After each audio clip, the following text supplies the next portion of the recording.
मेरे प्यारे बच्चों, आप सभी को नमस्कार। क्या हाल है आप सभी की? प्रवीण, अंजलि, अर्पण, रोहित, सिपेंद्रा, दीपक, दिव्यांशु, विपिन, रोहित, संतोष, सन्नी, मलाइका। अरे वाह भाई, जय हिंद मेरे प्यारे बच्चों। मेरे प्यारे बच्चों, आप सभी को नमस्कार। आप सभी का मेरा स्वागत है मेरी क्लास में। मेरे नन्हे मुन्ने बच्चों, आइए पढ़ते हैं आगे।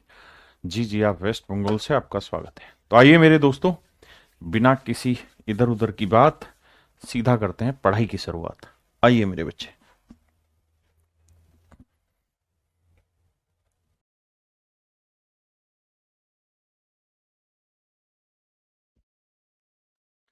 देखिए दोस्त, सवाल में कह रहा है एक व्यक्ति अपनी आय का 60% खर्च करता है। देखो भैया, ये है उसकी इनकम, ये है उसका एक्सपेंडिचर, और जो बचा वो बचा मेरे प्यारे बच्चों उसकी सेविंग। यानी इनकम में से एक्सपेंडिचर हटा देंगे तो बचेगी सेविंग। सवाल में कह रहा है कि भैया 60% खर्च करता है, तो 60% की फ्रैक्शन क्या हो गई जी? 3/5। या चलो 100 ही लेके समझाता हूं ताकि बात समझे। कहता है 60% खर्च करता है, मतलब अगर 100 रुपए कमाएगा तो 60 रुपए तो खर्च ही कर देगा। तो बचत कितनी होगी भैया? 40। आप कहें जी हाँ समझ गए। अब कह रहा है कि अगर उसकी इनकम 15% बढ़ जाए, अगर उसकी इनकम 15% बढ़ जाए, if his income is increase by 15%, income 15% बढ़ गई, तो मेरे बच्चे इनकम 15% बढ़ाओगे तो 100 का 15% 15, 15 बढ़ के हो गई 115। और कह रहा है जी खर्चा भी 15% बढ़ गया, तो 60 का 15% कितना हुआ? 15 छिके 90। भाई 60 का 15% निकाल लो। 15% की फ्रैक्शन होती 3/20। तो मन मन में निकालो भाई, 20 × 60, 3 × 9, तो खर्चा बढ़ गया 9, तो यानी खर्चा हो गया 69। अब मेरे दोस्तों वो कुल मिला के 115 कमा रहा है भैया, और खर्च कितने कर रहा है? 69। तो 115 में से 69 घटा दो यार। तो 15 में से 9 गया 6, यहाँ 10 में से 6 गया 4, 46। तो हम ये कह सकते हैं कि सर उसकी जो बचत है वो 46 है। उसकी बचत कितनी होगी भैया? 46। तो उसकी बचत पहले थी 40, अब हो गई 46। कितनी बढ़ गई? 6। एक चीज और भी ध्यान रखना, ये बात आप यहां से भी निकाल सकते थे कि भाई इनकम 15 बढ़ी, खर्चा 9 ही बढ़ा, तो 15 में से 9 खर्चा हटा दिया तो बाकी 6 क्या बढ़ जाएगी? बचत। लेकिन कह रहा है परसेंटेज बताओ, तो भाई 6 की बचत बढ़ी किस पे? 40 पे। तो 100 पे कितना? आप कहेंगे 2 × 6, 2 × 20 = 40। 1/20 5%, तो 3/20 15%। यानी उस आदमी की इनकम 15% बढ़े, खर्चा 15% बढ़े, तो उसकी बचत भी मेरे बच्चों 15% बढ़ जा रही है। हाँ है ना महेंद्र भाई? देखो, महेंद्र भाई ने कमेंट करे 3। पहला कमेंट किया राधे राधे, फिर लिखा बोलो तो कुछ, फिर आगे लिखा राम राम, फिर आगे लिखा महेंद्र भाई ने राकेश सर की जय हो। अरे मेरे महेंद्र भाई, मान जा, धरती पे टिक जा, पढ़ ले। अगर आप इस बात पे विश्वास करते हैं कि मैं आपके कमेंट पढ़ूं और आपको एंटरटेनमेंट दूं, तो मेरे बच्चे उससे आपका सिलेक्शन नहीं होगा। ये बात ध्यान रखना। सिलेक्शन के लिए कमेंट जरूरी नहीं है। आपके डाउट होंगे वो मैं जरूर पिक करूंगा जो कर रहा हूं। दूसरा, मैं पढ़ाते हुए मैं रजनीकांत तो हूं नहीं कि यूं यूं लिखता रहूं, यूं लिखता रहूं, तुम्हारी तरह देखता रहूं, यूं यूं करता रहूं। ऐसा तो हो नहीं सकता भाई, हूं तो आदमी है। तो फिर मैं इधर देख रहा हूं, इधर लिख रहा हूं, तो इधर ही देख रहा हूं यार। तो समझा करो भाई थोड़ा।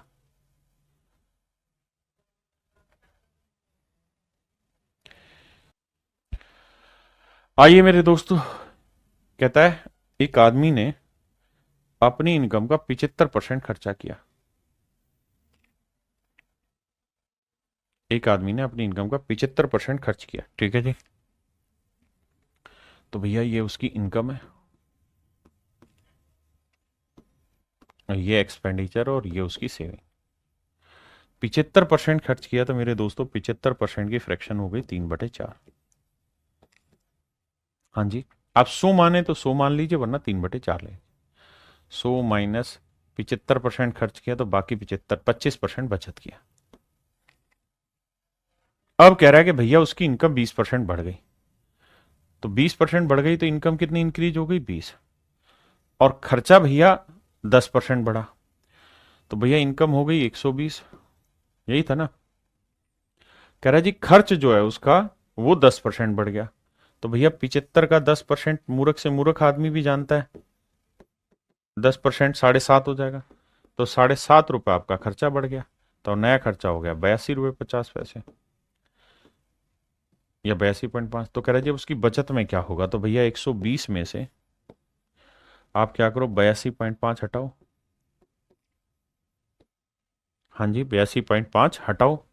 तो कैसे हटाएं भाई, यहाँ 0 10 में 5 गया 5, यहाँ 9 रहा, 9 में 2 गया 7, बिल्कुल ठीक है। यहाँ 11 में 60 गया 3, तो आएगा 37.5। तो नई बचत हुई 37.5। ये तो है मेरे भाई मूर्ख बच्चे के काम। जो समझदार है वो ये देखेगा कि भैया इनकम बढ़ गई 20 रुपए, समझो 20 रुपए, और उसमें से खर्चा केवल 7.5 ही एक्स्ट्रा होने लगा, तो 20 में से 7.5 हटा देंगे तो बचा कितना 12.5। तो इसका मतलब सेविंग 12.5 बढ़ गई, हम सीधा ही निकाल लेते हैं, हमें इन चीजों की जरूरत ही नहीं थी। अब कह रहा है कि बचत में प्रतिशत वृद्धि बताओ, तो भाई 12.5% की वृद्धि हुई है, और पहले बचत कितनी थी 25, तो कह रहा है परसेंटेज बताओ। आप जानते हैं 12.5 का डबल होता है 25, तो 1/2 होता है 50%। तो option D is your right answer.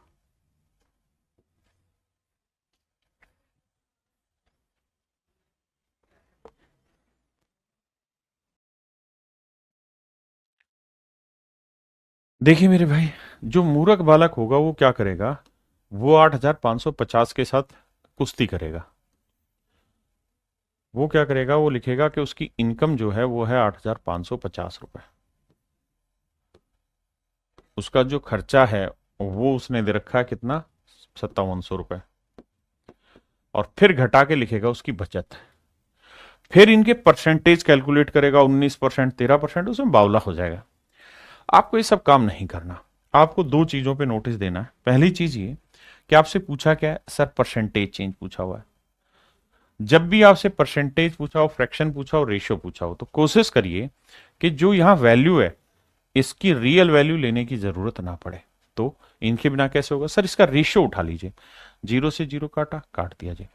उसका 19 से कट रहा, 19 30 57 जीरो, 19 से काटेंगे 19 चौक 76, 19 5 95, 15 से काटेंगे 15 दूनी 30, 15 30 45। यानी आप सिंपली ले सकते हैं कि इसकी इनकम 3 है भाई, तो इसका खर्चा है 2।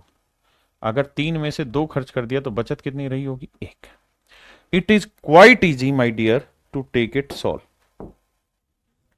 अब बड़ा आसान हो गया। हाँ जी, अब मेरे दोस्त मुझसे पूछा क्या वो बात करते हैं। कह रहा है अगर उसकी इनकम 19 नहीं, यदि आय और व्यय में 19 और 13, कहता है इनकम 19% बढ़ जाए, तो मेरे भाई 3 का 19% निकालना आपके लिए थोड़ा मुश्किल काम है। 3 का 19% निकालना मुश्किल है, तो क्या करें, इसको मान लेते हैं 300, इसे मान लेते हैं 200, इसे मान लेते हैं 100। हाँ जी, यानी अगर उसकी इनकम 300 मान लो, इसे 200, इसे 100, ऐसा क्यों, ताकि मेरी कैलकुलेशन आसान हो जाए। तो 300 का 19% 57, और खर्चा कितना बढ़ जाए जी 13%, तो 200 का 13% 26। अब मेरे बच्चे एक बात बताओ, अगर उसकी इनकम जो है वो 57 यूनिट बढ़ चुकी है और खर्चा मात्र 26 यूनिट बढ़ा है, तो भैया कितनी इनकम ज्यादा बढ़ी, तो 57 में से 26 घटा दोगे तो ये आएगा 21। तो इसका मतलब ये हुआ कि उसकी जो बचत है वो मेरे बच्चों 21 यूनिट बढ़ जाएगी। बचत जो है मेरे प्यारे बच्चों कितनी बढ़ जाएगी, 21 यूनिट बढ़ जाएगी। तो कह रहा है बचत में प्रतिशत परिवर्तन ज्ञात करो। तो मेरे बच्चे 21 ही आया ना, 21 या 7 में 6 नहीं 31 आया, 5 में 2 गया 3, 31, माफ करिए 31। तो बचत बढ़ेगी 31। तो 31 का इंक्रीज हुआ सेविंग में किस पे, 100 पे, तो परसेंटेज बताइए कितना।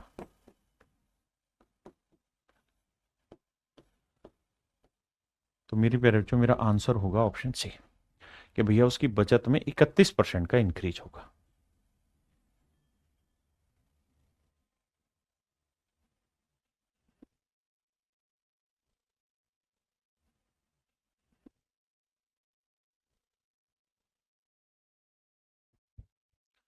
कह रहे जी एक आदमी की इनकम 13,500 रुपये और खर्चा 9,000 है, तो ये इनकम है मेरे बच्चों, ये खर्चा है।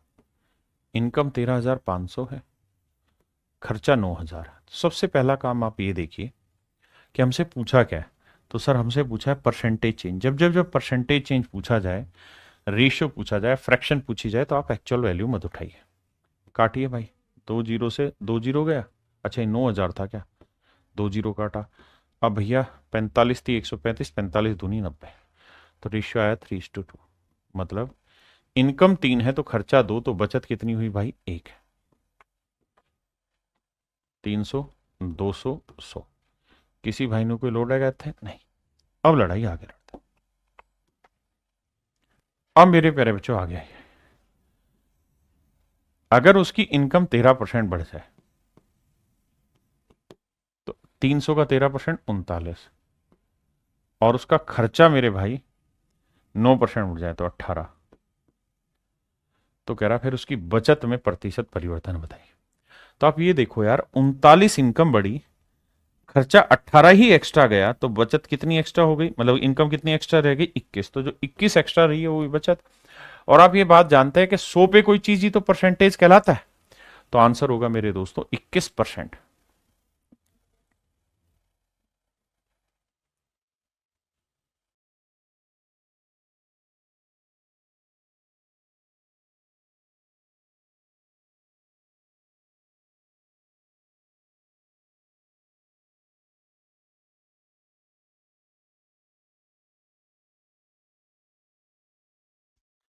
सवाल में मेरे भाई कह रहा है कि चीनी का दाम 16 से 2.3% बढ़ जाता है। तो मेरे बच्चों, चीनी का दाम 16 से 2.3% बढ़ जाता है तो फ्रैक्शन हो गई 1/6। इसका मतलब जो प्राइस है वो 6 से कितना हो गया? 7। बिल्कुल ठीक है। चीनी का दाम 16 से 2.3% बढ़ जाता है, मतलब चीनी की कीमत पहले 6 थी तो अब 7 हो गई। परिवार की खपत 20% घट जाती है, और जो कंजप्शन है वो 20% घट गई, तो 20% की फ्रैक्शन क्या हुई मेरे बच्चों? 1/5। यानी खपत 5 थी तो 1 घट के कितनी हो गई? 4। आपने कहा सही। अब मेरी बात ध्यान से समझिए।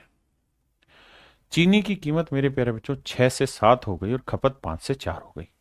तो सवाल में कह रहा है कि खर्चे में परिवर्तन बताओ क्या होगा, उसके एक्सपेंस में परिवर्तन बताइए क्या होगा। मेरे बच्चों एक बात बताना, कीमत 6 से 7 हो गई तो यानी पहले 6 रुपए कीमत थी और 5 किलो लेट से चीज खरीदता था तो खर्चा आता था 30 रुपए।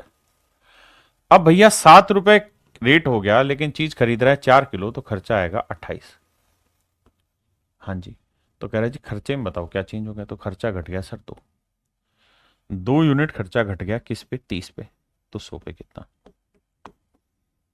2 एकम 2, 2 15 30। 1/15 होता है मेरे दोस्तों 6 से ही 2.3%।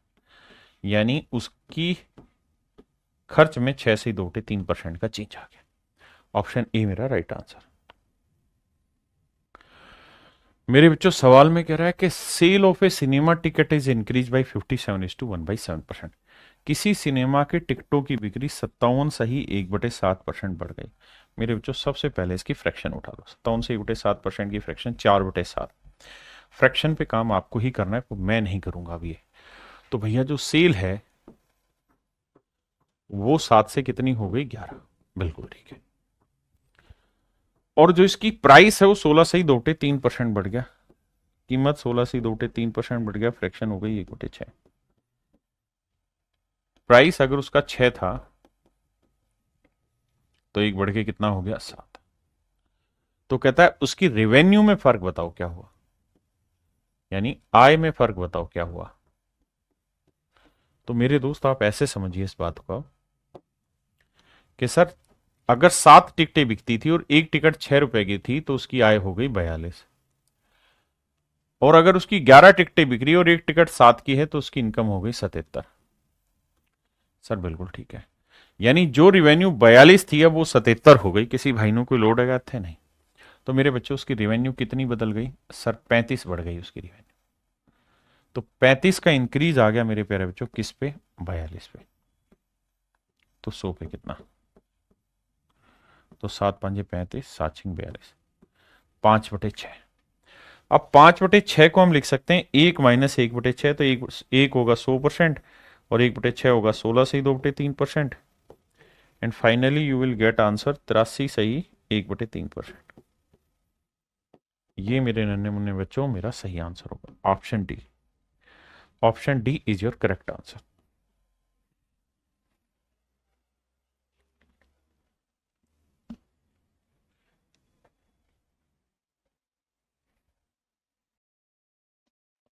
देखिए यार, एक व्यक्ति किसी संख्या को 3/5 के स्थान पर 7/4 से गुना कर देता है।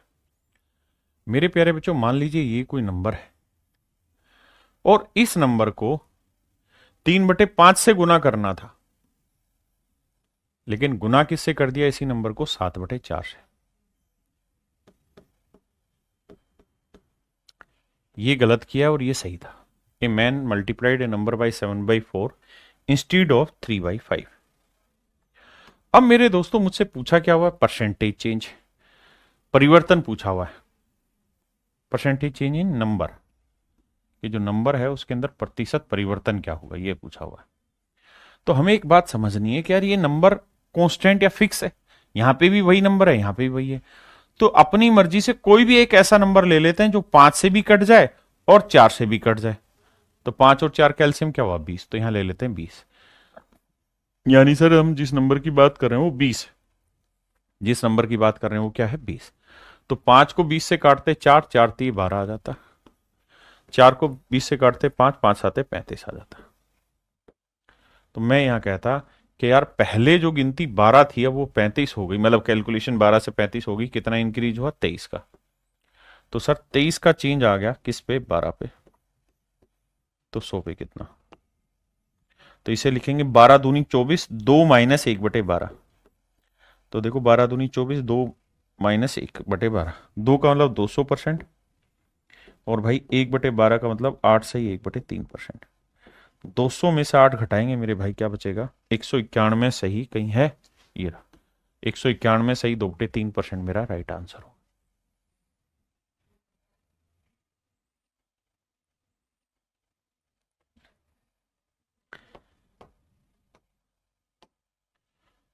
करो करो करो।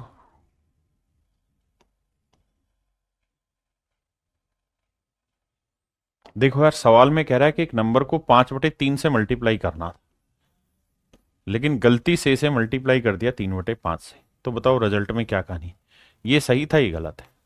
तो नंबर ऐसा मान लेते हैं जो 5 से भी कट जाए और 3 से, तो 15।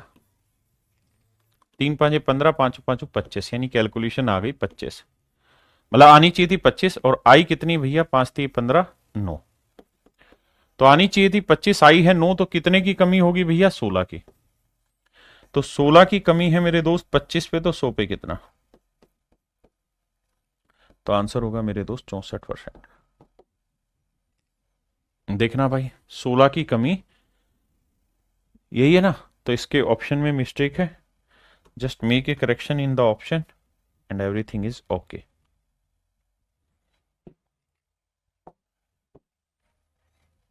Option C is absolutely right. आइए मेरे बच्चे, सवाल में कह रहे हैं labour work 60 hour per week. एक लेबर है और वो जो टाइम इन्वेस्ट कर रहा है मेरे भाई, टाइम पर वीक जो इन्वेस्ट कर रहा है काम करने में, वो कर रहा है 60 आवर पर वीक। एक सप्ते में 60 घंटे इन्वेस्ट करता है। और इसकी जो मजदूरी है, मजदूरी जो है मेरे भाई वो है 2400 रुपए। मजदूरी है 2400 रुपए, बिल्कुल ठीक है। तो इसका मतलब उसे पर घंटे मजदूरी मिलती होगी, पर आवर।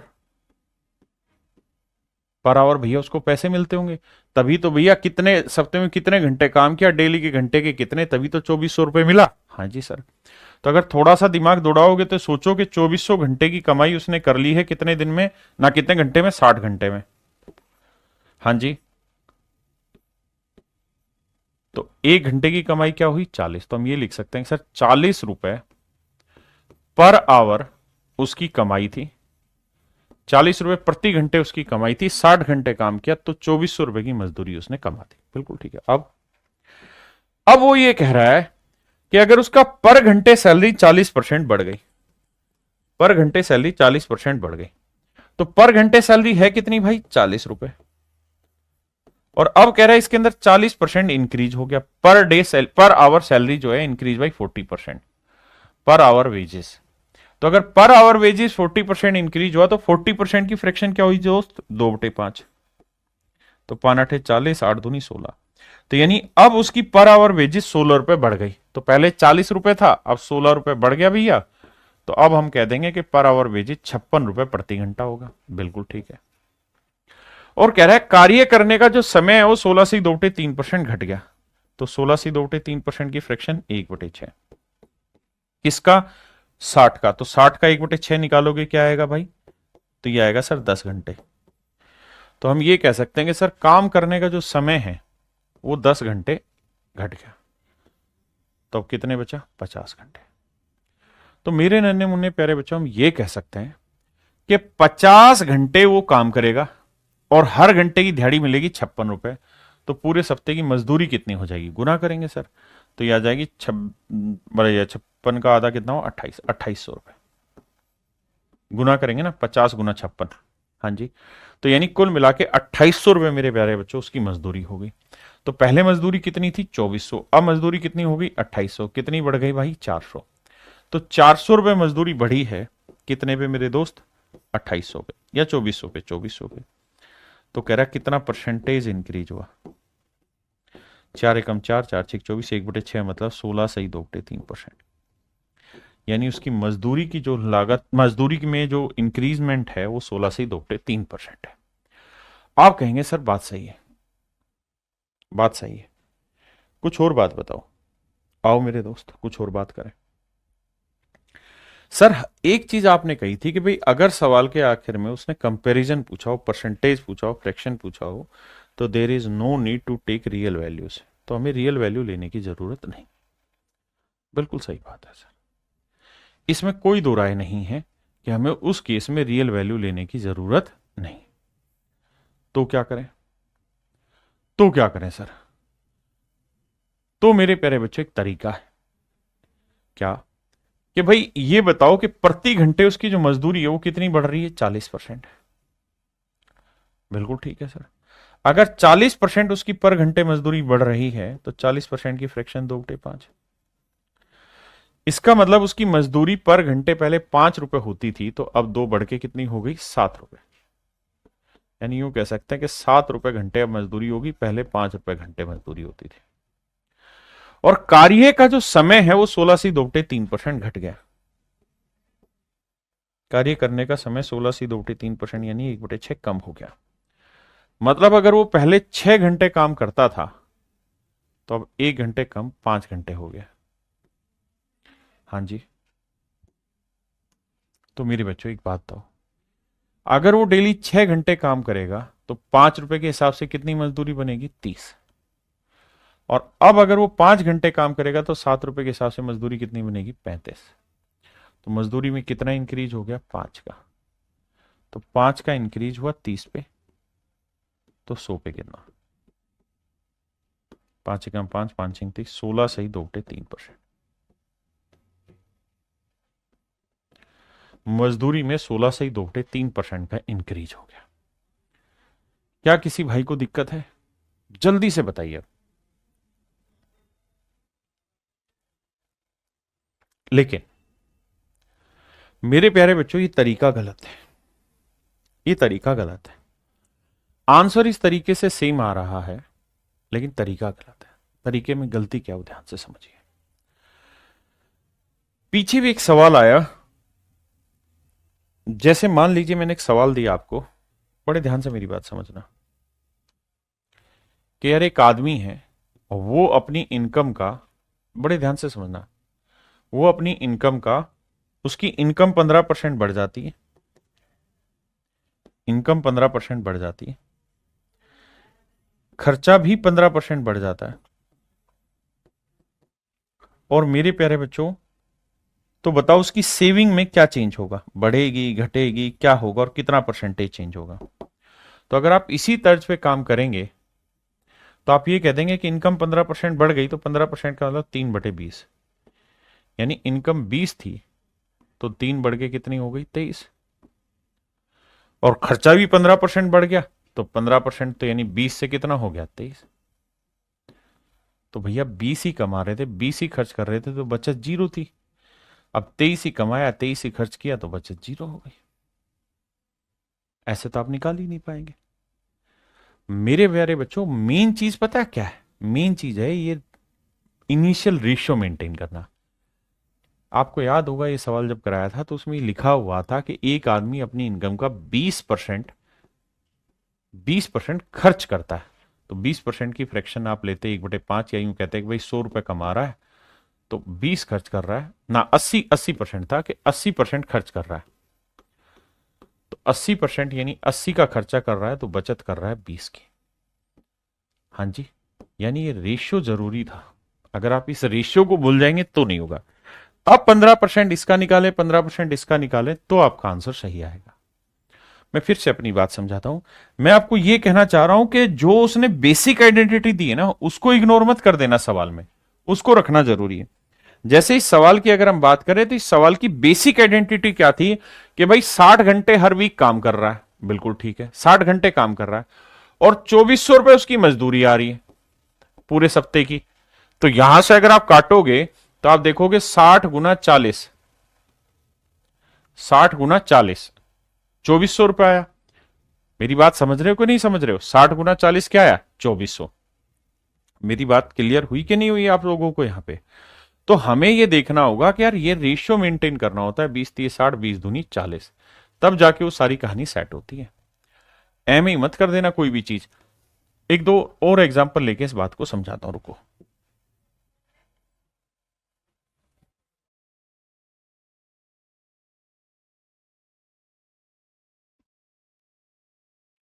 देखिए मेरे बच्चे, सवाल में क्या कहानी कह रहा है उसको सुनिए। कहता है एक आदमी प्रत्येक माह अपने वेतन का एक निश्चित भाग बचाता है ताकि एक साल में वह कार खरीद सके। कहता है हर महीने इतना पैसा बचाता है ताकि जोड़ जोड़ के एक साल में कार खरीद ले। तो ज्ञात करें कि उसे अपनी बचत में कितने प्रतिशत की वृद्धि करनी चाहिए कि वह उस कार को 9 ही महीने में खरीद ले। ध्यान देना मेरे भाई।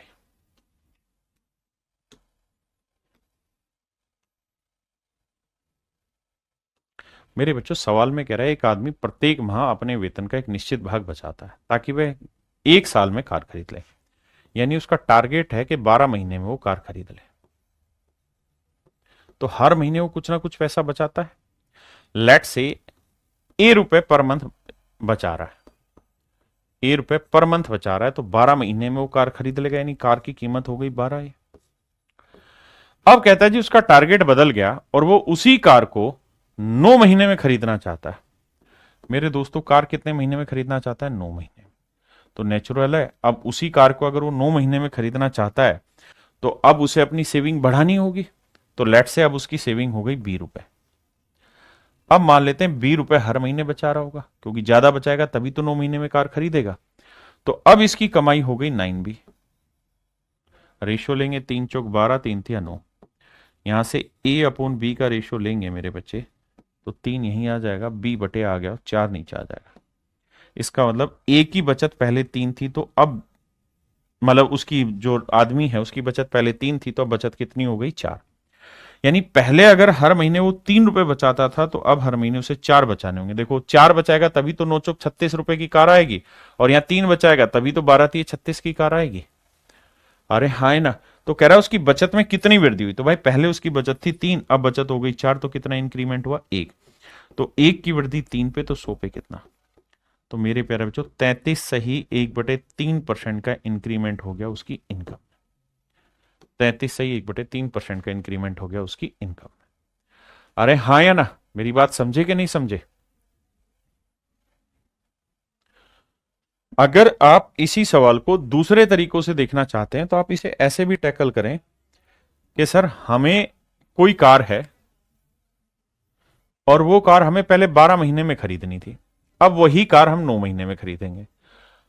कार वही है, तो हम एक ऐसी कीमत मान लेते हैं कार की जो 12 से भी भाग हो जाए और 9 से भी, तो 12 और 9 का एलसीएम 36। हम मान लेते हैं कार की कीमत है ₹36। तो यानी 12 महीने में 36 जोड़ने तो हर महीने 3 जोड़ेगा, और अब 9 महीने में 36 जोड़ने तो हर महीने 4 जोड़ेगा। तो पहले हर महीने की बचत 3 थी, अब 4 होगी। कितनी बढ़ गई बचत? 1। 1 बढ़ गई 3 पे, तो 100 पे कितना? तो आंसर होगा 33 सही 1/3%। क्लियर है यहां तक की बात? मेरे दोस्तों, सवाल में कह रहा था amount of A work in A factory is increase by 15%, 50%। देखिए एक एक चीज को समझते जाइए, जिस जिस शब्द में दिक्कत हो उसको नोट कर, मतलब उस पर कुछ पेन चला दीजिए, बार बार इसे स्क्रॉल करते रहिए, मतलब बार बार पढ़ते रहिए। कह रहा था amount of work in A factory is increase by 50%। किसी फैक्ट्री में काम की मात्रा 50% बढ़ गई। By what percent is it necessary to increase the number of workers to complete the work.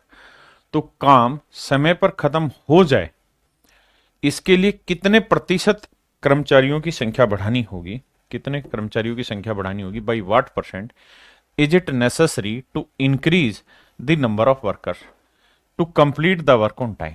कहता है काम को प्रीवियस टाइम में ही खत्म करना है, पहली चीज। काम की मात्रा 50% बढ़ गई है, मतलब पहले 100 काम करना होता था फैक्ट्री में, तो अब 150 काम करना होगा। उतने ही दिनों में काम खत्म करना है, दिनों की संख्या नहीं बदलनी। तो उस काम को करवाएं कैसे, नए आदमी लगाने होंगे। तो कह रहा है, यही पूछ रहा है कि भाई नया आदमी जो लगाने की बात हो रही है तो उसमें कितने आदमी नए लगाने होंगे। और मेन चीज कह रहा है कि नए मजदूर की एफिशिएंसी, कार्य क्षमता पुराने वाले से 25% अधिक है। देखिए मेरे दोस्त, बहुत सारी चीजें ऐसी होती हैं जो सीखने की भी होती हैं और खुद से करने की भी होती हैं। ये सवाल खुद से सीखने का बहुत ज्यादा होगा। मैं जिस भी तरीके से सवाल को कराऊंगा, आपको कोशिश एक ही करनी है कि अपने तरीके से सवाल को डालना है। जैसे हम पहली लाइन पकड़ते हैं, इस पहली लाइन में उसने कहा कि भाई नए वाले मजदूर की कार्यक्षमता पुराने वाले से 25% ज्यादा है। तो ये न्यू है और ये ओल्ड है, और 25% की फ्रैक्शन 1/4 है, यानी पुराने वाले की 4 यूनिट है एफिशिएंसी, तो नए वाले की एक ज्यादा, मतलब कितनी होगी, 5। मेरे बच्चों, इस बात का मतलब यहां से ये बना कि भाई नया मजदूर अगर एक दिन में 5 कुर्सियां बना रहा है, 5 कुर्सियां बना रहा है, तो पुराने वाला मजदूर एक दिन में 4 कुर्सियां बनाता था। यानी पुराना एक दिन में 4 कुर्सियां बनाता था, तो मेरे प्यारे बच्चों नया मजदूर एक दिन में 5 कुर्सियां बनाएगा। हाँ जी, बिल्कुल ठीक है। अब सवाल में कह रहा है कि यदि फैक्ट्री में काम की मात्रा 50% बढ़ जाए, फैक्ट्री में काम की मात्रा 50% बढ़ जाए, फैक्ट्री में काम की मात्रा 50% बढ़ जाए, तो मेरे दोस्तों हम क्या करते हैं, लेट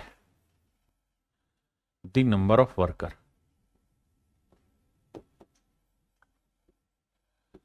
हम आदमियों की कुछ संख्या मान लेते हैं। अब ये आप पे डिपेंड है कि आप x आदमी माने, 100 आदमी माने, 200 माने, 2 माने, 5 माने, कितने। तो आप कहेंगे कि सर ये चेक करने के लिए देखो कि लास्ट में चाहिए क्या। तो लास्ट में पूछा कितने प्रतिशत की वृद्धि, यानी कंपैरिजन चाहिए, तो x मानने की जरूरत ही नहीं है। तो अपनी तरफ से आदमियों की जो मर्जी संख्या मान लो, मैं मान लेता हूं यार 100 आदमी है। हमने मान लिया कि 100 आदमी हमारे पास पुराने वाले हैं, 100 आदमियों को काम पे लगाया। और मेरे दोस्तों, एक पुराने वाला आदमी एक दिन में कितनी कुर्सी बनाता है, 4 कुर्सियां। भाई पुराना जो आदमी है एक दिन में 4 कुर्सियां बनाता है, एक दिन में 4 कुर्सियां बनाता है। भाई काम तो कुछ भी हो सकता है ना, मैंने कुर्सियां रख लिया काम। तो अगर पुराने वाला आदमी एक दिन में 4 कुर्सियां बनाता है, तो 100 आदमी एक दिन में कितना काम कर देंगे, 400 कुर्सी बनाने का। बिल्कुल ठीक है।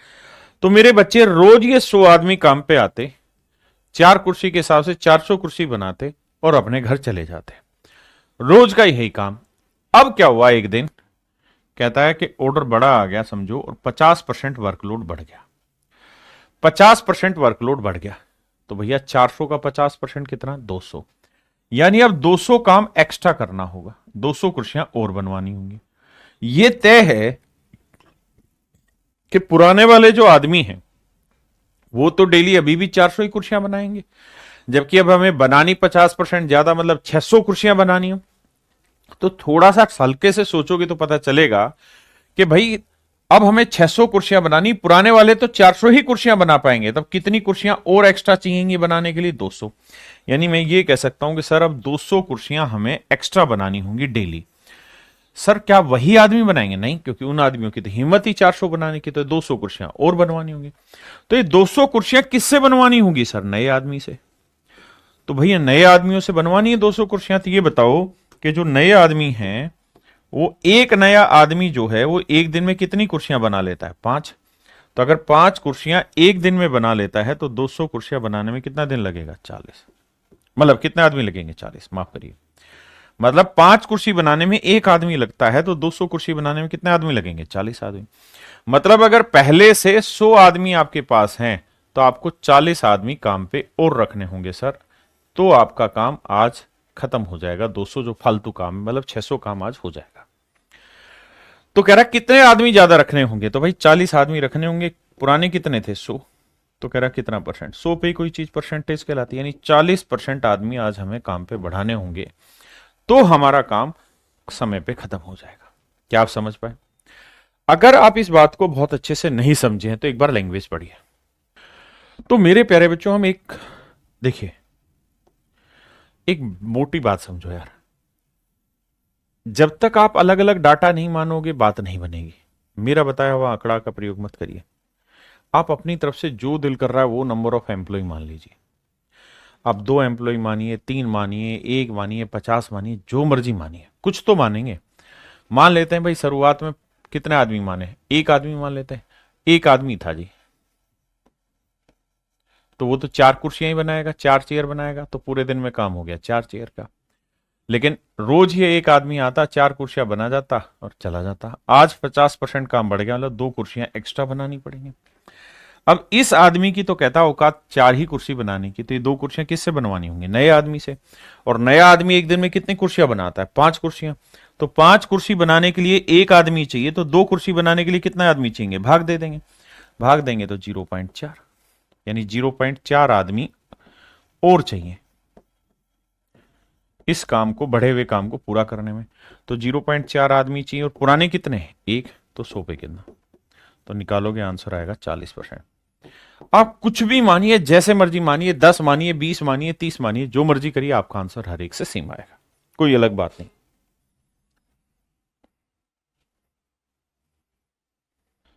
देखिए मेरे दोस्त, सवाल में कह रहा है in a train there are as many wagons as there are the number of seats. एक ट्रेन में उतने ही डब्बे हैं जितनी प्रत्येक डब्बे में सीट है। एक ट्रेन में उतने ही डब्बे हैं जितने प्रत्येक डब्बे में सीट है। मतलब ये हुआ कि भैया अगर नंबर ऑफ वैगन, वैगन माने जानते हो ना डब्बे, अगर डब्बों की संख्या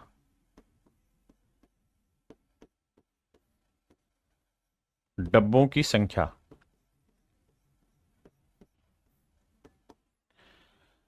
जितनी है उतनी ही कह रहा है कि number of seats in each wagon.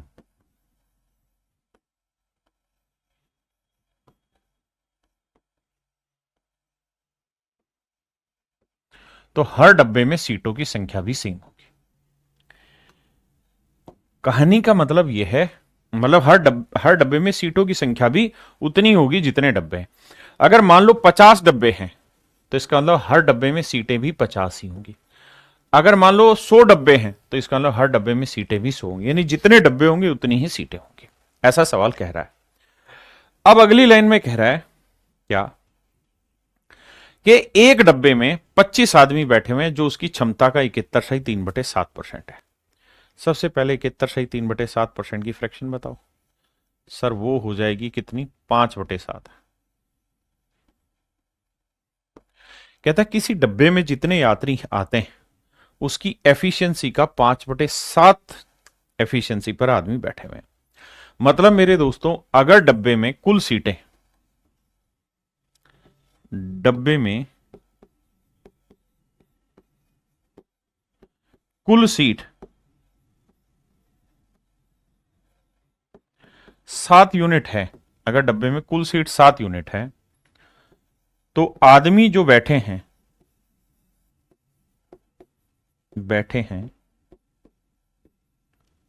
5 सीटों पर, 5 यूनिट पर। देखिए इस लाइन को ध्यान से पढ़िए बेटा, अरिथमेटिक लैंग्वेज का खेल है, बार बार पढ़िए। कहता है एक डब्बे में 25 आदमी हैं जो उसकी क्षमता के इतने % के बराबर है। In one of the wagon carrying 25 passengers person. कहता है एक डब्बे में 25 आदमी जा रहे हैं, ट्रेवल कर रहे हैं, is filled with this % of its capacity. वो इसकी क्षमता का 71/3/7% जगह को घेरे हुए। 71/3/7% की फ्रैक्शन 5/7। मतलब अगर उस डब्बे की कैपेसिटी 7 है तो उसमें 5 यूनिट पे लोग बैठे हुए, मतलब डब्बे में अगर 7 यूनिट सीटें हैं तो आदमी बैठे हैं 5 यूनिट पे, जबकि आदमी 5 यूनिट पे नहीं है, 25 आदमी है। तो मेरे बच्चे 5 यूनिट 25 आदमी, तो 1 यूनिट 25/5 यानी 5 आदमी। 1 यूनिट की वैल्यू है मेरे बच्चों 5 आदमी, मतलब 5 यूनिट 25 आदमी को रिप्रेजेंट कर रहा था, 1 यूनिट 5 आदमी को, तो 7 यूनिट किसे करेगा? 35 को। तो इस बात का मतलब ये हुआ कि हर डब्बे में 35 सीटें, हर डब्बे में नंबर ऑफ सीट्स कितनी मेरे बच्चे? 35। तभी तो उसने कहा कि भाई इस डब्बे में जितनी भी सीटें हैं उसका 71/3/7% जो मेरे बच्चे वैल्यू है वो बेसिकली 25 के बराबर है। अब हमें यहां से बस एक छोटी बात ये समझनी थी कि भाई हर डब्बे में नंबर ऑफ सीट्स हैं 35, और अगर हर डब्बे में 35 सीटें हैं तो डब्बों की संख्या भी 35 ही होगी, ऐसा सवाल ने कहा था। ठीक है, अब मैं आपसे ये जानना चाह रहा हूं total number of seats in full train, कि भाई पूरी ट्रेन में सीटें कितनी हैं? तो आप कहोगे 35 तो सीट है और 35 ही डब्बे, तो भाई एक डब्बे में 35 सीटें, तो 35 डब्बों में कितनी होगी? गुना करेंगे, 5 5 25 और 3 चौक 1225 सीटें, यानी पूरी ट्रेन में 1225 सीट है, मतलब पूरी ट्रेन में 1225 आदमी बैठ सकते हैं। अब सवाल में क्या पूछा है? सवाल में अब आपसे ये पूछा है भाईजान, क्या find the maximum number of passengers that can be accommodated if it has minimum 20% seats always vacant. तो कहता है मैक्सिमम नंबर ऑफ पैसेंजर्स की संख्या निकाल के बताइए जो इस ट्रेन में एक्मोडेट हो जाए यदि ये मान लिया गया है कि 20% सीट हमेशा खाली रहती है। यदि 20% स्थान हमेशा ही रिक्त रहता है तो अधिकतम यात्रियों की संख्या ज्ञात करें। तो अधिकतम यात्रियों की संख्या ज्ञात करें। यदि 20% सीटें हमेशा खाली रहती हैं तो मैक्सिमम कितने पैसेंजर इसमें ट्रेवल करते हैं बताना है। तो भैया 20% हमेशा ही खाली रहते हैं, तो दोस्त एक बात बताओ, 1225 सीटें, 20% की फ्रैक्शन 1/5, यानी 5 में से एक सीट हमेशा खाली रहेगी, तो फिर भरेगी कितनी? केवल 4/5।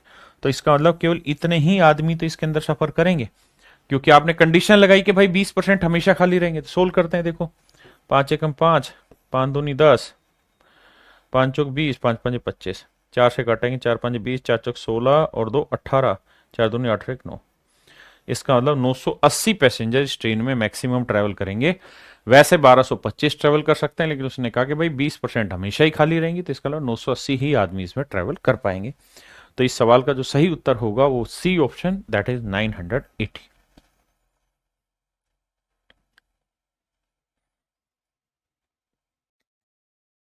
देखो मेरे भाई, सवाल की लैंग्वेज को पढ़ो, मैं एक बार समझाऊंगा उसके बाद आप समझो सवाल को। देखिए अरिथमेटिक लैंग्वेज का खेल है, जितनी बार पढ़ सके उतना बार पढ़िए। कह रहे हैं man can type 20 lines in 10 minute. कहता है एक आदमी 20 लाइनें हर 10 मिनट में लिख सकता है, but he lives 8% margin on each line, परंतु वो हर लाइन में 8% जितनी जगह खाली छोड़ता है। पहले कॉन्सेप्ट बताओ क्या, मुझे एक बात बताना मेरे दोस्त,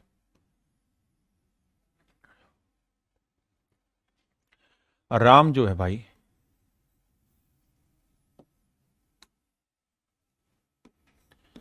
राम जो है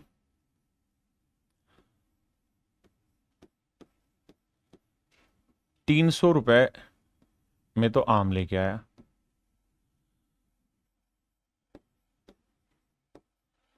700 रुपए के केले लेके आया, आम केले और सेब भी ले लेते हैं भैया, और भैया 200 रुपए की सेब लेके आया। राम माफ करिए, 300 रुपए के आम खरीद लाया, 700 के केले और 200 की सेब। अब उसने क्या किया, 10% प्रॉफिट ही लेके आम को बेच दिया, 10% प्रॉफिट पे केले को बेच दिया, और 10% प्रॉफिट लेके सेब को बेच दिया। तो मुझे सिर्फ आप ये बताइए मेरे दोस्तों कि राम को पूरी ट्रांजैक्शन पे कुल मिला के कितना प्रॉफिट हुआ। राम को मेरे प्यारे बच्चों कुल मिला के प्रॉफिट कितना हुआ? तो आप कहेंगे देखो सर 300 पे 10% कितना प्रॉफिट हुआ? 30।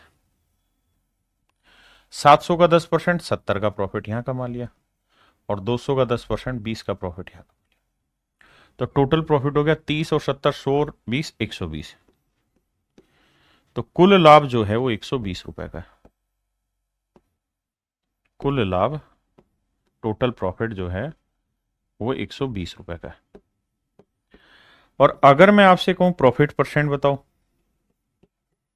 तो आप कहेंगे कि सर देखो टोटल कॉस्ट ले लो कि भाई पैसा कितना लगाया, तो 300, 700, 1000 और 200, 1200। तो भैया 1200 रुपये पैसा लगाया। हाँ जी, 1200 रुपये इन्वेस्ट किया है और उसको प्रॉफिट कितना हुआ मेरे भाई, 120 का। 120 का हुआ प्रॉफिट, तो कितना प्रतिशत का लाभ कमाया? कैलकुलेट करोगे तो आएगा 10%। बहुत सारे बावले जो 30% आंसर दे रहे थे वो अब इस बात को समझेंगे और आगे ध्यान रखेंगे कि अगर मेरे प्यारे बच्चों हर चीज पे सेम रेट ऑफ प्रॉफिट हो रहा है तो ओवरऑल भी रेट ऑफ प्रॉफिट सेम ही रहेगा।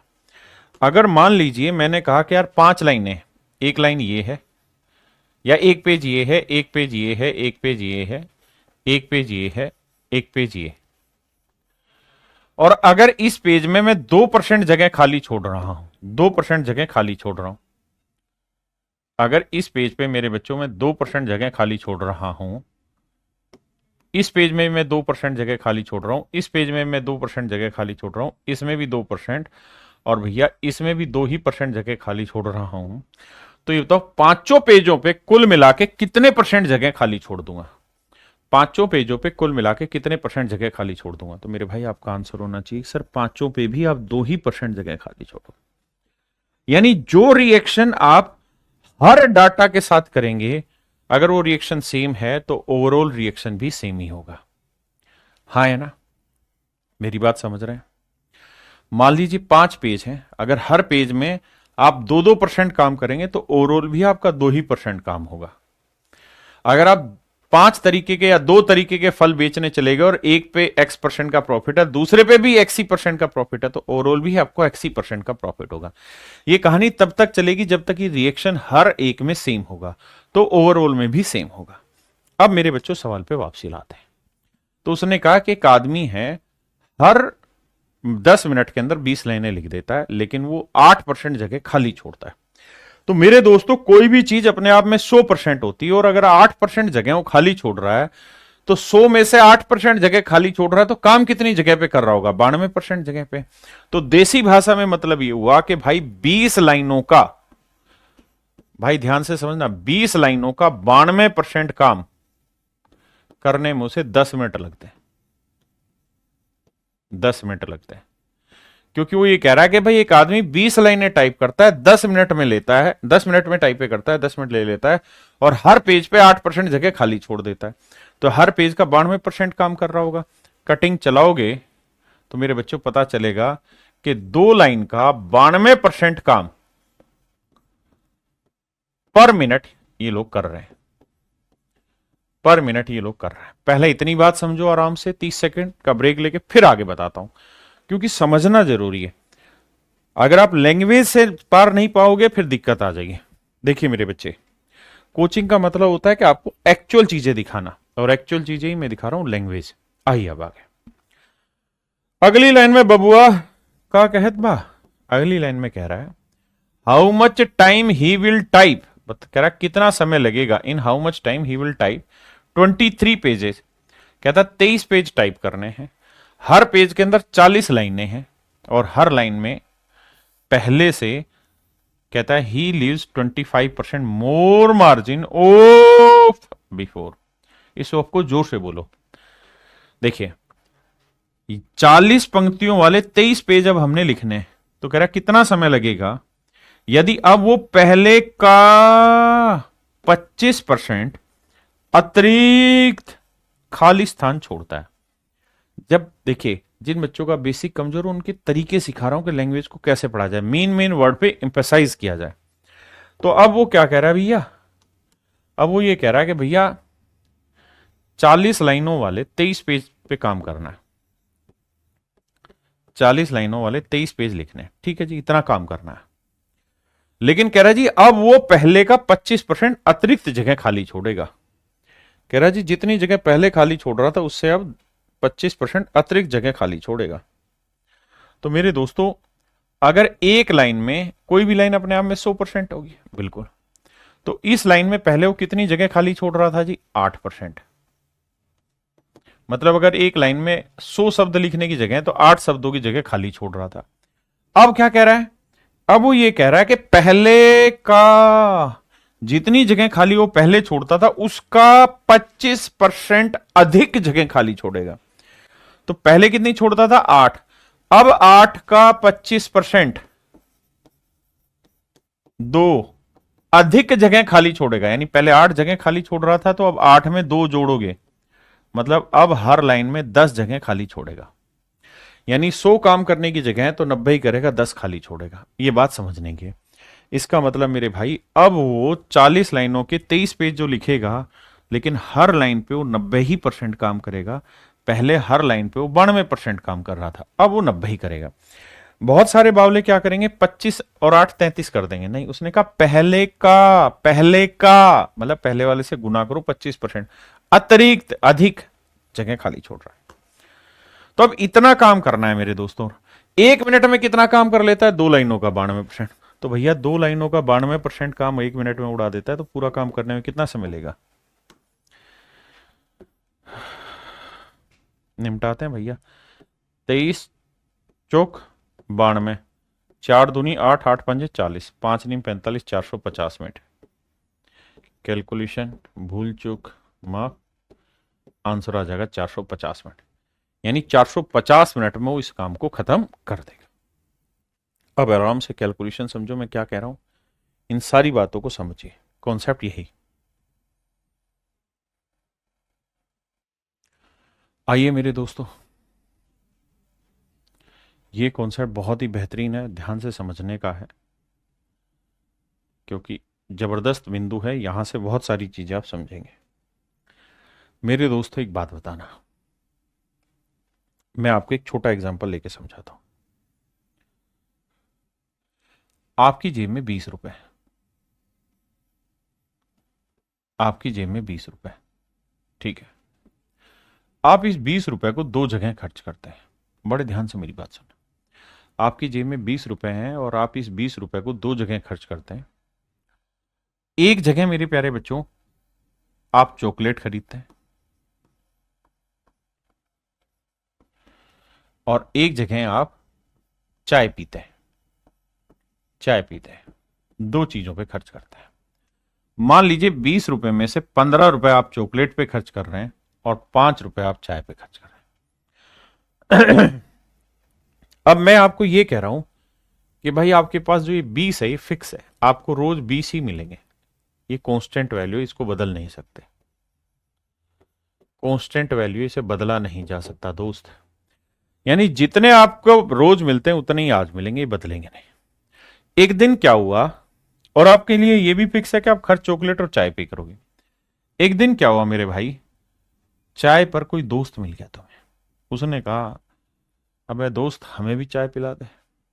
तो भैया उसकी भी चाय तुम्हें पिलानी पड़ी, और मान लो उसकी चाय के चक्कर में तुमने 2 रुपए फालतू खर्च कर दिए, तो 5 रुपए चाय पे होते थे, आज 7 रुपए खर्चा हो गया। ठीक है जी। तो मेरे दोस्त ये बताओ कि आज फिर चॉकलेट पे कितना करोगे? आप कहोगे सर आपने कहा है कि भाई ये तो फिक्स है, ये तो चेंज हो ही नहीं सकता।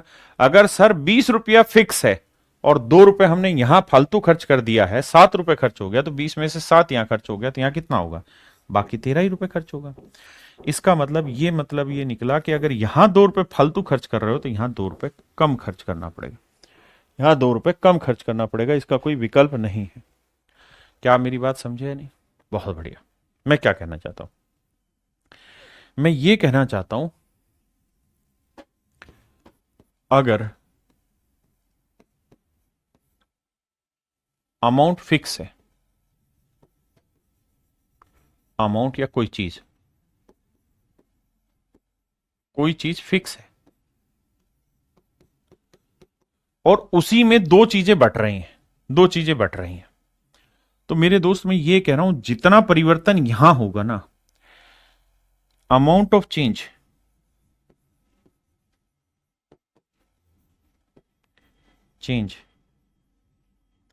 इन चॉकलेट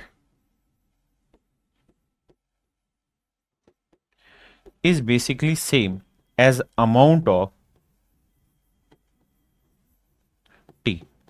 यानी चाय के खर्चे में जितना परिवर्तन होगा ना, उतना ही परिवर्तन चॉकलेट में होगा, क्योंकि फाइनल खर्चा तो आपके पास 20 ही है।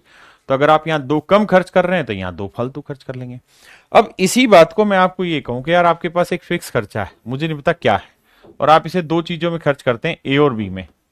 लेकिन अगर मेरे दोस्त आज आपने ए पे 3 रुपए ज्यादा खर्च कर दिए, तो बताओ बी में क्या परिवर्तन आएगा? तो आप कहेंगे भाई मेरे पास पैसा तो फिक्स है और मुझे इन 2 में ही खर्च करना है, तो यहां 3 रुपए ज्यादा खर्च कर रहा हूं, तो यहां मेरे दोस्त मुझे 3 कम खर्च करने पड़ेंगे। ये मैं एग्जैक्टली समझाना चाह रहा हूं। अब अपने सवाल पे आते हैं। कहता है ए और बी 2 फिक्स पॉइंट है 5 सेंटीमीटर की दूरी पर। A and B are 2 fix point that are 5 centimetre ahead. A और बी 2 फिक्स बिंदु हैं और इनके बीच की दूरी है 5 सेंटीमीटर। यानी ए बी फिक्स हो गया, ए बी जो है मेरे दोस्त फिक्स हो गया। ये मान लीजिए 5 सेंटीमीटर है, ये वैल्यू फिक्स हो गई, ये वैल्यू फिक्स है। आराम से समझो, 1 में नहीं आएगा, 2 में आएगा, 2 में नहीं आएगा, 3 में समझाऊंगा। ये वैल्यू फिक्स है। अब सवाल में कह रहा है कि भैया सी एक पॉइंट है ए बी पर इस तरीके से कि ए सी की लेंथ 3 है। कह रहा है सी एक बिंदु है यहां, लेट से यहां सी एक पॉइंट है यहां, और इस तरीके से है कि ए सी की जो लेंथ है वो 3 सेंटीमीटर है। ए सी की लेंथ 3 सेंटीमीटर है। मेरे प्यारे बच्चों, सी एक ऐसा पॉइंट है कि भैया ए सी की लेंथ 3 सेंटीमीटर है। बहुत बढ़िया। अगर मेरे भाई ए सी की लेंथ 3 सेंटीमीटर है, तो ये बताओ सी बी की लेंथ कितनी होगी? आप कहेंगे 2 सेंटीमीटर। ये 2 सेंटीमीटर भी बिल्कुल ठीक है, कोई दिक्कत नहीं। यानी मेरे प्यारे बच्चों, ए सी और सी बी मिला के ही तो 5 है कि भाई 5 रुपए हमारे पास है, कुछ खर्चा मैं यहां करूंगा, कुछ यहां करूंगा, लेकिन ये 5 फिक्स है और इन दोनों में ही खर्चा हो रहा है। ठीक है। अब सवाल में कह रहा है अगर एसी की लंबाई 6% बढ़ा दी जाए, एसी की लंबाई 6% बढ़ा दें, कह रहा है अगर इसको 6% बढ़ा दें, अगर मेरे दोस्त आप यहां इसे 6% बढ़ा देंगे,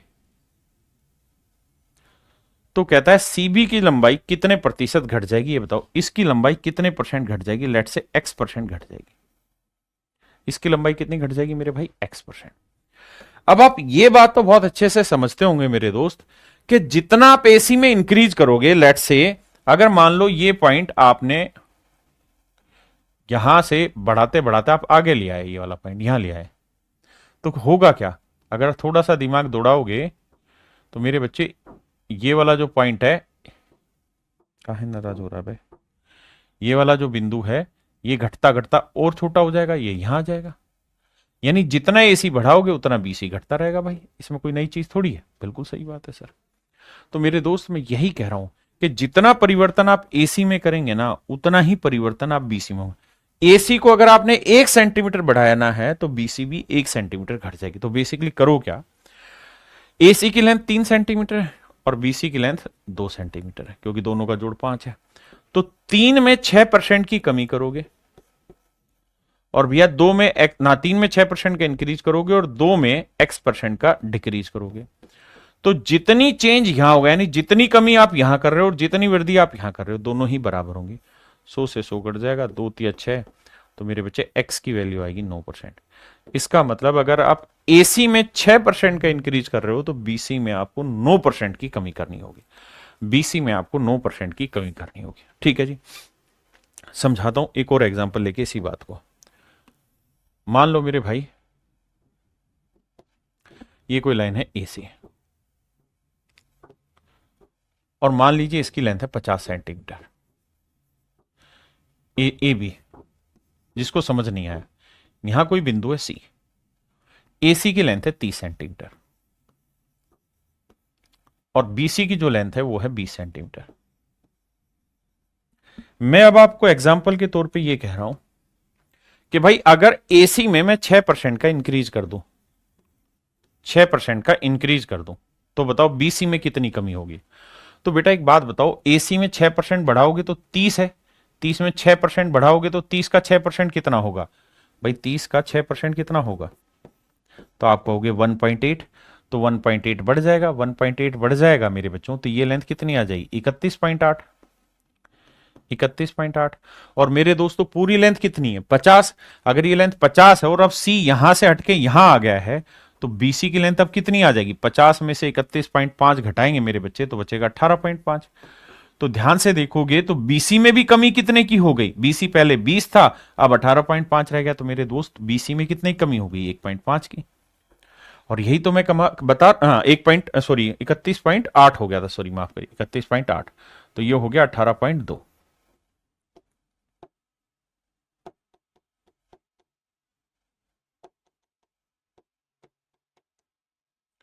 यह आया 31.8। तब सी अगर यहां आ गया तो ये वाली लेंथ जो है अब ये घट के हो गई 18.2। तो 1.8 ये बढ़ा है तो ये 1.8 घटा भी तो है, तो 1.8 घटा दो 20 पे तो कितना? सो मैं इसी चीज को सिंपल समझा रहा हूं यार, जितना परसेंट आप यहां इंक्रीज करेंगे वो इक्वल होगा यहां पे जो डिक्रीज होगा उस अमाउंट के। जितना अमाउंट यहां इंक्रीज करोगे उतना ही अमाउंट यहां डिक्रीज करना होगा, ये बात समझा रहा हूं। अब आते हैं जी आगे, करिए। कहता है यदि आयकर में 19% की वृद्धि होती है तो शुद्ध आय में 6% की कमी हो जाती है। देखो यार, एक चीज होती है इनकम, बहुत बढ़िया बाबू, ठीक है जी। एक होता है इनकम टैक्स। कहानी क्या रहती है कि इनकम में से टैक्स हटा के नेट इनकम आती है, नेट इनकम आती है। मैं कहना आपको ये चाह रहा हूं मेरे भाई कि अगर मान लीजिए इनकम 100 है, टैक्स 20 रुपए लग रहा है, तो नेट इनकम कितनी आ गई? 80। अब इनकम आपकी फिक्स ही रहे 100, लेकिन टैक्स आपका 20 की जगह 25 कटने लग जाएगा, तो नेट इनकम कितनी आएगी? 75। तो ध्यान से देखोगे सेम ही कॉन्सेप्ट रिवाइज होगा क्या, कि भैया इनकम अगर फिक्स है तो टैक्स में 5 की बढ़ोतरी कर दी ना, तो नेट इनकम में ऑटोमेटिकली 5 की कमी हो जाएगी। अगर टैक्स में आप 1 रुपए भी घटाएंगे तो नेट इनकम 1 बढ़ जाएगी, टैक्स में 1 रुपए घटाएंगे तो नेट इनकम 1 रुपए बढ़ेगी, टैक्स में 1 रुपए बढ़ाएंगे तो नेट इनकम 1 रुपए घटेगी। यानी जितना चेंज आप टैक्स में करेंगे उतना ही चेंज आपका नेट इनकम में आएगा। अब सवाल में कह रहा है क्या कि भैया टैक्स में 19% क्या इंक्रीज हो गया, तो टैक्स का जो 19% है इतना इंक्रीज होगा, और कह रहा है नेट इनकम में 6% की कमी हो गई, तो नेट इनकम का 6% इतना है। तो जो वैल्यू यहां आएगी और जो वैल्यू यहां आएगी दोनों सेम होगी। अगर यहां 5 आ रहा है तो यहां पे मेरे भाई 5 ही होगा। सोल्व करेंगे, 2 जीरो से 2 जीरो काटा भाई, टैक्स यहीं रखिए, नेट इनकम बटे में ले आइए, तो आप देखेंगे ये आएगा 6/19। और 6/19 का मतलब ये हुआ मेरे दोस्तों कि टैक्स अगर आपका 6 है तो नेट इनकम है 19। तो इनकम में से टैक्स घटा के नेट इनकम आया, तो भैया इनकम कितनी होगी? 19 और 6 25। अब कह रहा है टैक्स रेट बताइए, टैक्स परसेंटेज। तो 6 का टैक्स लगा 25 पे, तो 100 पे कितना? 25 चौक 100, 6 चौक 24%। तो मतलब मेरे प्यारे बच्चों टैक्स रेट जो है वो 24% है। ये मेरा आंसर। आइए,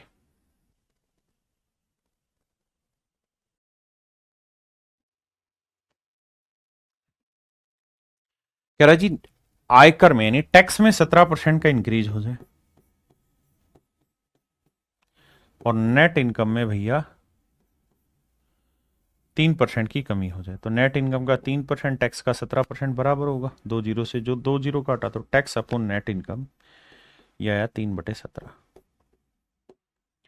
यानी मेरे दोस्त टैक्स अगर आपका 3 है तो नेट इनकम है आपकी 17। तो भैया इनकम में से टैक्स हटाया होगा तभी तो 17 आया, तो इनकम कितनी रही होगी? 20। तो कह रहा है टैक्स परसेंटेज बताइए। तो भैया 3 का टैक्स है बाबू, और है किस पे? 20 पे, तो 100 पे कितना? तो आंसर होगा 15%, यानी रेट ऑफ इनकम टैक्स है 15%। हाँ जी, करिए मेरे प्यारे बच्चों, बहुत ही जबरदस्त सवाल है, बहुत ही प्यारा सवाल है। इसको क्यों दिक्कत हो गई? बढ़ाना चाह रहा है, भागना चाह रहा है। आइए मेरे दोस्तों, कहते हैं family consume 25 kilogram rice and 9 kilogram wheat. एक परिवार के पास 25 किलोग्राम चावल और 9 किलोग्राम गेहूं है पर मंथ और खर्चा करता है 350 रुपए।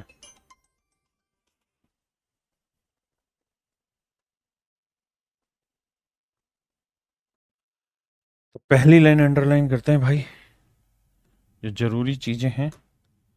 और जरूरी चीजें ये हैं कि family consume 25 kilogram rice and 9 kilogram wheat per month. एक परिवार के पास 25 किलोग्राम चावल कंज्यूम करता है और 9 किलोग्राम भैया गेहूं कंज्यूम करता है। ठीक है जी, आ जाओ बाबू। तो पहली लाइन में बोला कि भैया व्हीट है या राइस है? राइस है। राइस जो है वो 25 किलोग्राम यूज करते हैं, 25 किलोग्राम चावल प्रयोग करते हैं, और व्हीट 9 किलोग्राम यूज करते हैं, 9 किलोग्राम गेहूं प्रयोग करते हैं। बहुत बढ़िया। अब अगली लाइन, और खर्चा होता है जी 350 रुपए का। खर्चा होता है भैया 350 रुपए का, 350 रुपए का खर्चा होता है। बहुत सुंदर। अब अगली लाइन को हाईलाइट करते हैं जो बहुत ही जरूरी है, और वो ये, if the price of wheat is increase by 20%। नहीं, ये लाइन नहीं, इससे पहले की लाइन कह रहा है the price of rice is 20% of the price of wheat. कहते हैं चावल की कीमत गेहूं की कीमत का 20% है। नागिन चला रहा हूं, देखना, चावल का मूल्य गेहूं के मूल्य का 20% है। कह रहा है चावल का मूल्य गेहूं के मूल्य का 20% है। भैया 20% की फ्रैक्शन क्या हुई? 1/5। कह रहा है जी चावल की कीमत अगर 5 यूनिट पर किलोग्राम है तो गेहूं की, ना सॉरी, गेहूं की कीमत 5 यूनिट पर किलोग्राम है तो चावल की कीमत 1 यूनिट पर किलोग्राम। देखिए कंटेंट थोड़ा सा हैवी जरूर जा रहा होगा, लेकिन ध्यान से समझोगे तो बहुत जरूरी चीज है। आराम से समझो, फिर आगे बात करें।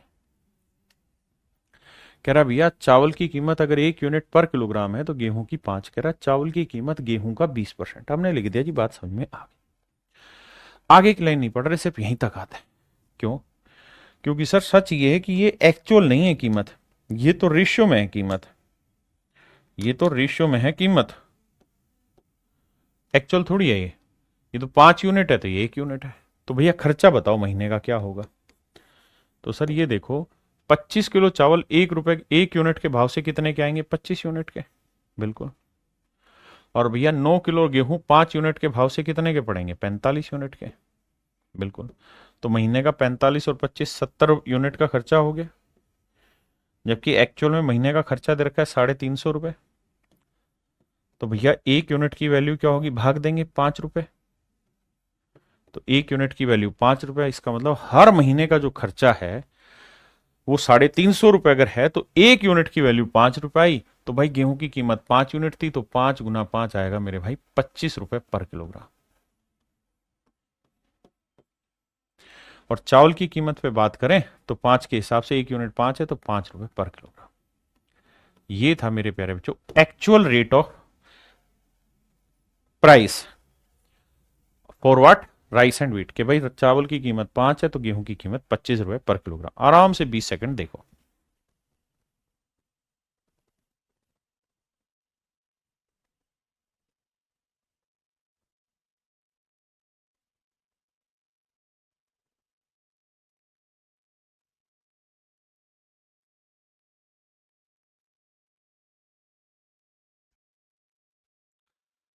अब मेरे दोस्तों सवाल में कहानी आगे की लेते हैं, मुख्य बातों पर जोर देते हुए। आइए अब कह रहा है क्या भैया कि ये समझ में आ गया हमें कि भैया खर्चा 350 और प्राइस क्या क्या है वो समझ में आ गया कि प्राइस है गेहूं की कीमत है 25, चावल की कीमत है 5 रुपए पर किलोग्राम। ये कुछ बातें हैं जो हमारे पकड़ में आई है कि भैया प्राइस जो है एक्चुअल में चावल की प्राइस इतना है और गेहूं का प्राइस इतना है। ठीक है जी। हमें यह भी पता चल गया कि भाई चावल जो है वो 25 किलोग्राम कंज्यूम हो रहे थे अभी तक, और गेहूं भाई 9 किलोग्राम कंज्यूम हो रहे थे, और खर्चा बैठ रहा था हमारा 350 रुपये। ठीक है। अब सवाल में एक बात बोली उसने, और वो बात ये है कि भैया कुछ प्राइस में चेंज हुआ है, न्यू प्राइस लिस्ट आ गई है। क्या प्राइस आया जी नया? नई प्राइस लिस्ट ऐसे कह रहा है कि यदि गेहूं का मूल्य 20% बढ़ा दिया जाए, यदि गेहूं का मूल्य 20% बढ़ा दिया जाता है, कहता है अगर गेहूं का मूल्य 20% बढ़ा दिया जाए तो गेहूं की कीमत क्या भाई? 25 रुपए पर किलोग्राम। 20% की फ्रैक्शन 1/5, तो 25 का 1/5 कितना आया? 5। तो यानी 5 रुपए पर किलोग्राम रेट बढ़ा दिया, तो नया रेट हो गया गेहूं का 30 रुपए पर किलोग्राम। गेहूं का रेट हो गया भाई 30 रुपए पर किलोग्राम। कह रहा जी ठीक है भाई, 25 था, 20% यानी 5 रुपए बढ़ के 30 हो गया। तथा चावल का मूल्य स्थिर है, और कहता है जी चावल की जो कीमत है वो फिक्स है, चावल की कीमत नहीं बदली, चावल की कीमत जितनी थी उतनी है। तो चावल पहले भी 5 था, अभी भी 5 ही रुपए पर किलोग्राम है। ठीक है जी।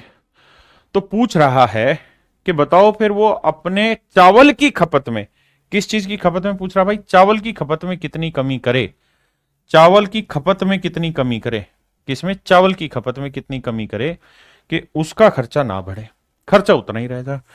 तो मेरे भाई खर्चा आज भी 350 ही रखना है, और कहता है गेहूं 9 किलो ही खरीदेगा 30 रुपए के भाव से, तो 30 रुपए के भाव से 9 किलो गेहूं कितने का आएगा? 270। भाई खर्च करने के लिए 350 है, 270 हो चुके हैं, तो कितना और बाकी? 80 रुपए। तो 80 रुपए का खर्चा और करेंगे हम भाई, बिल्कुल ठीक है। अब ये 80 रुपए किस पे खर्च होंगे? चावल पे।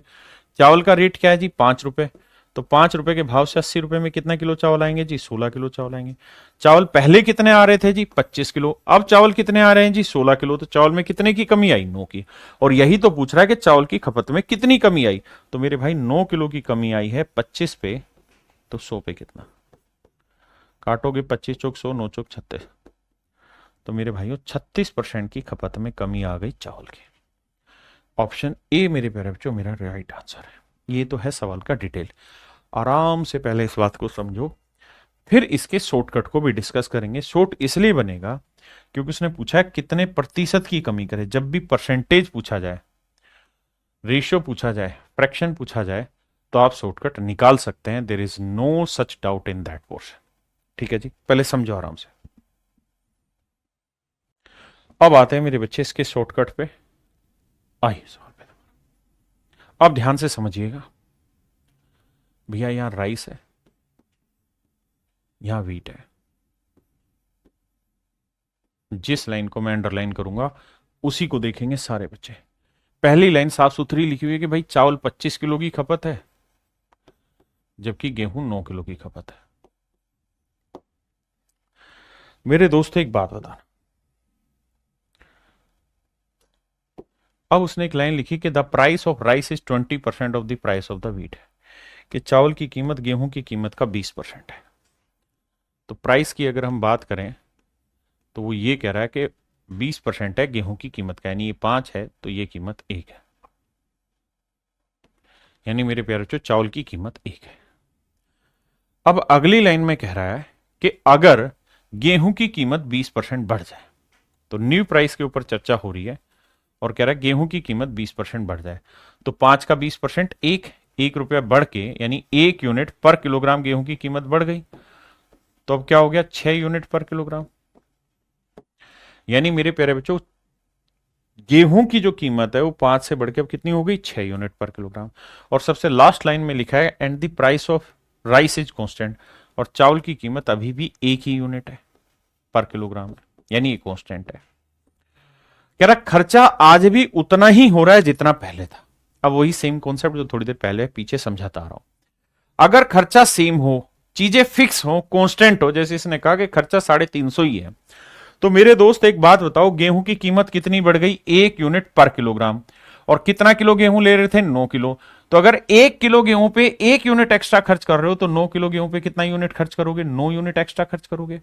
और मेरे दोस्तों अगर खर्चा फिक्स है, तो यहां अगर आप 9 यूनिट ज्यादा खर्च करने लग गए गेहूं पे, चूंकि हर किलो पे 1 यूनिट रेट बढ़ गया, तो 9 किलो पे 9 यूनिट रेट बढ़ गया, तो नेचुरल सी बात है कि चावल के खर्चे में अब आपको 9 यूनिट की कमी करनी पड़ेगी, क्योंकि खर्चा फिक्स है। अगर आप यहां 9 यूनिट ज्यादा कर रहे हैं, तो यहां मेरे भाई 9 यूनिट की कमी, यानी चावल में 9 यूनिट कम खर्चना होगा।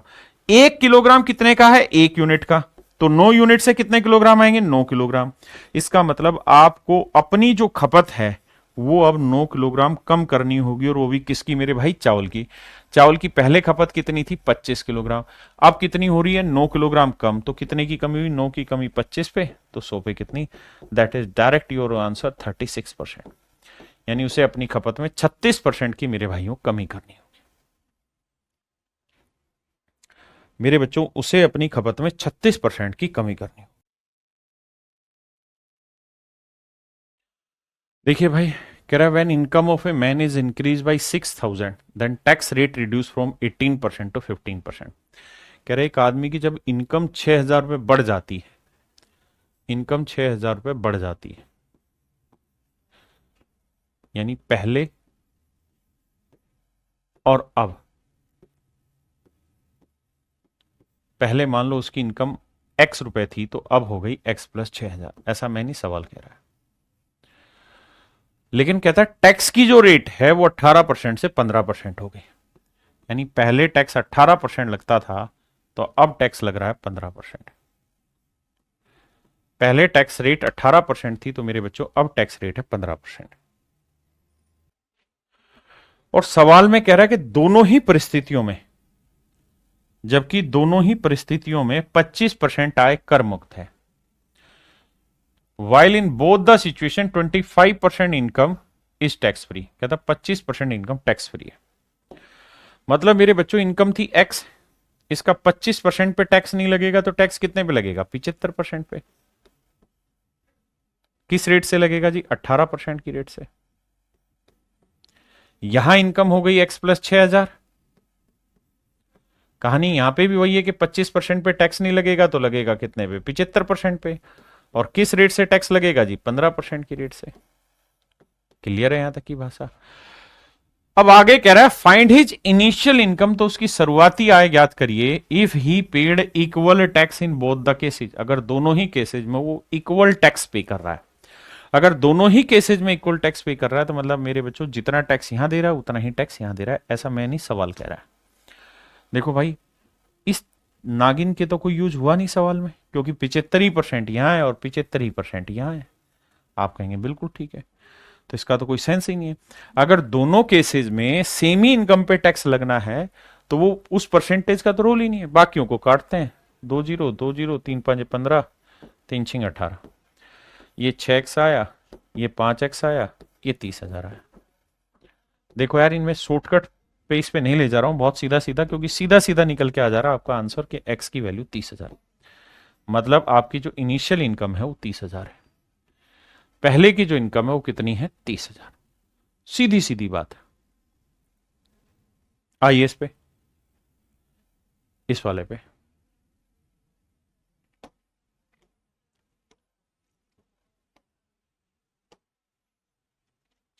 सवाल पढ़ो मेरे भाई।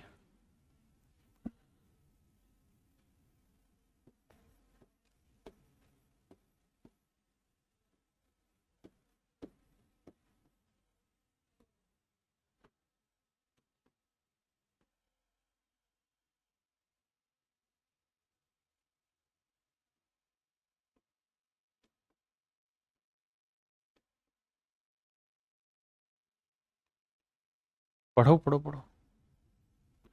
देखिए मेरे दोस्त, सवाल में कह रहा था income of a man is rupees this, now his income is increase. कहता अब उसकी इनकम बढ़ गई और जो टैक्स की रेट है वो घट गई 12% से 10% हो गई।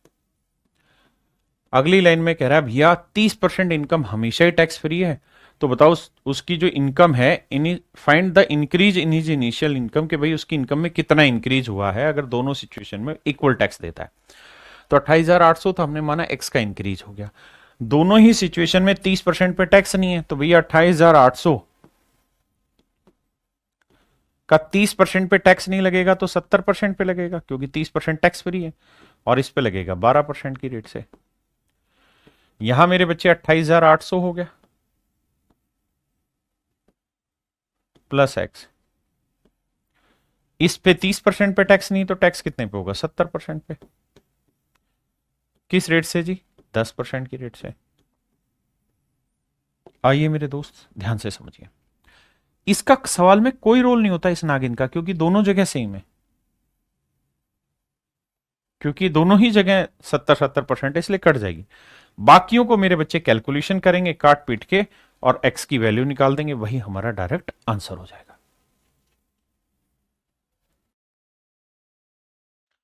देखिए यार, सवाल में कह रहा था total salary of A and B is ₹1500। A और बी दोनों की कुल मिला के तनख्वाह 1500 है, और कह रहा है ए जो है वो 90% ऑफ हिज इनकम स्पेंड करता है। मान लो मेरे भाई ए की इनकम ए है, और तेरी ए की इनकम ए है मेरे बच्चों, और वो अपनी तनख्वाह का 90% इनकम जो है वो खर्चा कर देता है। बी अपनी इनकम का 80% खर्च कर दे रहा है, और उनकी बचत का अनुपात दे रखा है 3:4। तो भैया अगर ए की इनकम ए मान लो और 90% खर्च कर रहा है, तो बचा कितना रहा होगा? 10%। बी की इनकम में बी मान लू तो कह रहा है कि भाई बी अपनी इनकम का 80% खर्च कर रहा है, तो बचा कितना रहा होगा? 20%। तो मेरे दोस्तों ये आ गई ए की बचत और ये आ गई बी की बचत, और कह रहा है जी इनके अनुपात जो है ना वो दे रखा है मेरे प्यारे बच्चों 3:4। एक बार सवाल पढ़िए और यहां तक की बात समझिए। अब तो बेसिक कैलकुलेशन है, जीरो काटा 2 से 2 दूनी 4 आया, तो आपने देखा कि ए अपॉन बी की इनकम का रेशियो आ गया 3/2। यानी ए की इनकम 3 है तो बी की इनकम है 2 यूनिट, तो दोनों की टोटल इनकम कितनी हुई? 5 यूनिट, जबकि दोनों की टोटल इनकम है 1500 रुपए। तो भैया 1 यूनिट की वैल्यू 5 यूनिट 1500, तो 1 यूनिट 300 रुपए। तो भैया 3 यूनिट 3 गुना 300, 2 यूनिट 2 गुना 300। तो एक इनकम एक इनकम माफ करिए 900 और बी की इनकम आ जाएगी 600। तो option A is your correct answer.